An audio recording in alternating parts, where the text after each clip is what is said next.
Hello friends, my name is Graham. I am an entertainment attorney. I brought house music producers Jay Crusoe and Alan Shee into my studio for an interview. Alan and Jay talk about the biggest mistakes they've made in their music career. Stay for the whole clip because at the end, Jay Crusoe tells us how he lost $42,000. All right, enjoy the clip.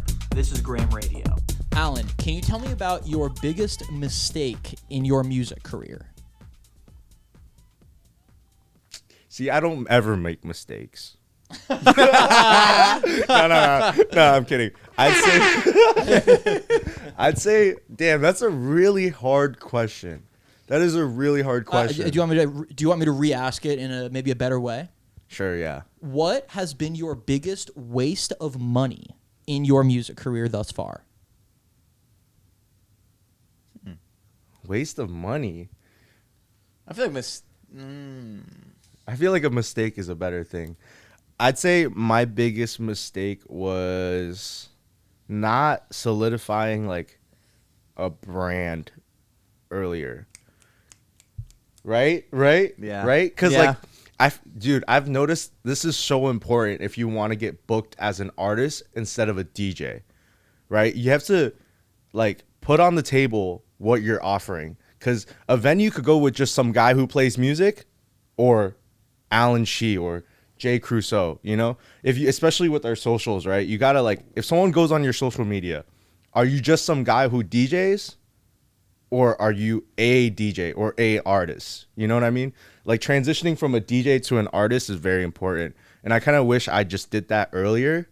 And I feel like I don't regret anything, but I'm saying like if I were to produce first and then become a DJ, that would be a lot like smoother. But I became like a DJ. I was a DJ first and then I learned how to produce. So for a while I was just the guy who DJs. You know what I mean? For fun, you know?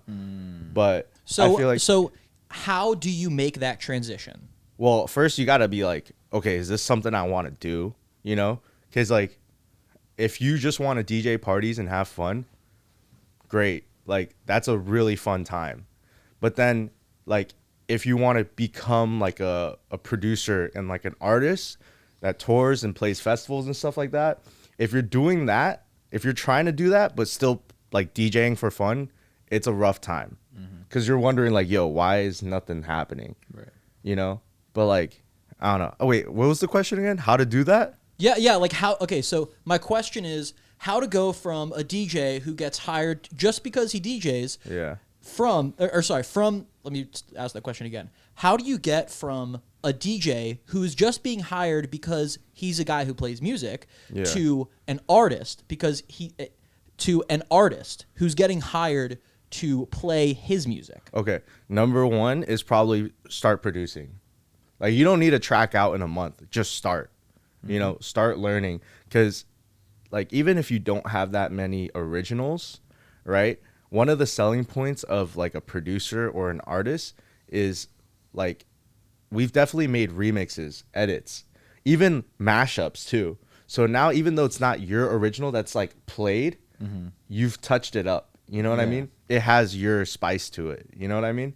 And then number two would probably be like figuring out your brand and then your brand image. That's also very important. How would you recommend figuring out your brand image? Well, figure out like what kind of music you want to play, what vibe you're going for, and then definitely content, media, like getting professional content, professional media, like that's all within investing in yourself. You know what I mean? Yeah. I posted on Facebook about this, and I got a lot of shit actually. What? For saying that socials, like if you wanna, like I was like beginner tip for artists, get your socials like down right. People were like, no, like some people want to be like, and like I said, make it look professional. Some people were like, oh, but see, people want to see people's personal life. I didn't say make it only private shit or like you can be personable on your professional like artist thing, yeah. but you need to get your socials down right because Yeah. if like someone's like, yo, you should book Jay Crusoe, the promoter goes to Jay Crusoe Instagram, what does he see? Yeah. He sees like really good content. He sees like pictures that are taken by great photographers. Yeah. He sees like reels. He sees me like promoting a new song. Yeah. But if you go like, yo, get like this fucking random DJ that just started, like, yeah, he's a good DJ, but it's like you go on his socials and then it's like It's like a picture of a cat and then followed up by a picture of like a salad. Subway sandwich. Yeah, like a salad. It's a little more down. Somebody say Subway. Yeah, Subway. tuna. The Fuck tuna. yeah. To That's put right. it this way, right? Imagine so. I'm sure. Think about a mattress store. There's 2 mattress stores, right? One is all set up. It's like Kane's Furniture, right? They make it look nice, right? And like the mattresses are all right, pretty expensive, right? Now, mattress store number 2 has the exact same mattresses as the one that's all set up, but they're all stacked on top of each other, Yeah. right? At the end of the day, this is kind of like a business, Yeah. right? How are you going to sell mattresses just stacked on the top of each other compared to the other guy who presents it? Hello, friends. This is Graham with a very quick advertisement. First, I want to thank you for listening to this interview, but I want to remind you that there are tons of mixes, and I'll be putting out future interviews all on grahamradio.com. That's where you'll find links to my YouTube and SoundCloud channels. I'm always putting out house music related content, and I really appreciate you for listening to this interview. I also have merch. I literally just made brand new sick merch, so check that out. It is very high quality. Now, back to the interview. How did Jay Crusoe lose $42,000? You're about to find out. All right, so Jay, tell me what your biggest music waste of money was. Getting into production while using FL Studio, Why? Can you elaborate?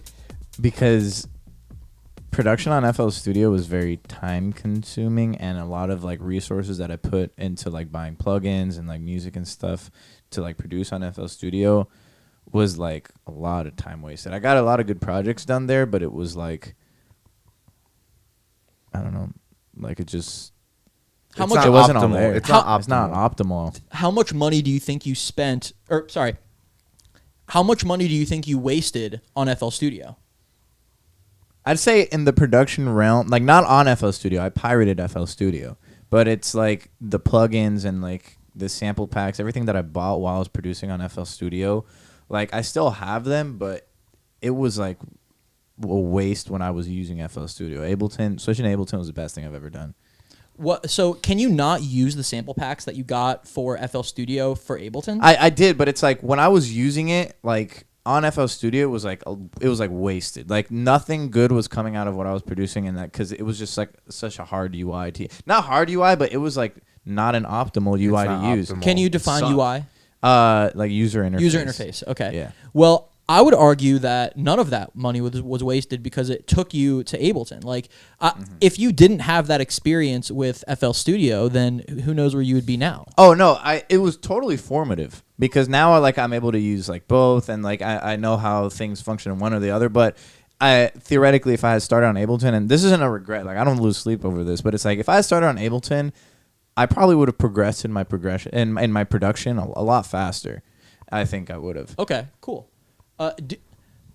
Do you have one, or do you have like a big waste of money? No. Nah. Okay, that's fine. Okay. We Going to can- law school for a year. Tell me about that.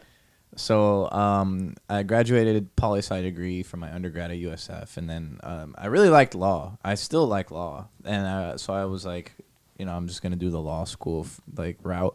Like part of it was because I liked it, but a lot of it was also because like just to make my parents happy, like you know how it is, and like get a career, blah blah blah. But I was just like way too involved with music, and like it was just not a good idea. I should have sat down and evaluated where I was when I applied to law school and what I wanted to do. Because like although I want to do it later on, it's like while I was in law school, I was just doing a lot of like music. I was producing, and like it was like all online classes. Even though I went to FIU, I lived in Miami for a year for it. But it's like Was it still- during COVID? Yeah. No, it was like at the tail end of COVID where people didn't know if classes were going to be in person or online. And it's like I moved to Miami and like did the orientation. Like orientation day was when they told us that it was going to be online. So like I moved to Miami thinking like, yo, we're going to like they didn't say that it was going to be online. So I was like, I got the rent. I could have just stayed here in Tampa and done like law school for a year online and like So what was the total value? I'm still paying it. I think it's like $42,000 Ah. student loans. Jesus. You could have got a nice used BMW for that money. Yeah, but I lived in Miami for a year. It really helped me fall in love Yeah. with good house music, and it let me see I don't want to do this right now. Like, going to law school was a waste, but it helped me realize, like, I don't want to do this. I want to do music while I'm still young. Because, like, even if I did graduate from law school, that's a 3-year program, like, I'd still be in it now. Like, and I wouldn't be, like, growing. Like, my brand wouldn't have grown as much as it has. We've talked a lot about this whole, like, thing, but, like, Yeah. that was, like, that's off camera, you know, shit like that. Yeah. But, like, that's, like, a struggle that we all go through. It's, like, am I doing the right thing? Like, picking the practical route over being a fucking musician. Like, Well, it seems like you such a do- joke, right? It's such a common thing. Like, oh, you could go and, like, be something normal, right? Or you could be an artist, or like a musician, or you could be a painter, right? It's so not practical. It's a risk. Yeah, but it's like, you at some point, it's like so cheesy, right? YOLO, like, you only live once, and do what you want to do. Well, you know what I mean? You know, you're completely right, and I want to piggyback off of what you're saying. You can't go 100% all in to being an artist if you have like if you have a bunch of crazy distractions, including a career. But that doesn't mean that you can't participate in the fun. That doesn't mean that you can't have a passion and get deep and deep and deep into it. Look at me. Yeah. I'm full-time lawyer, full-time DJ. You guys are in my studio right now filming an epic podcast. Like, can we take a look at the professionality that we have going on? No, it's great. It's very, very professional. And I do the same I bring the same exact energy to my job. I show up early, suit and tie, stay late, provide great work product. So I really believe that you can do both. And the only thing in that Venn diagram of growth, DJ, professional job, Venn diagram in the middle, the only thing is time. That's it.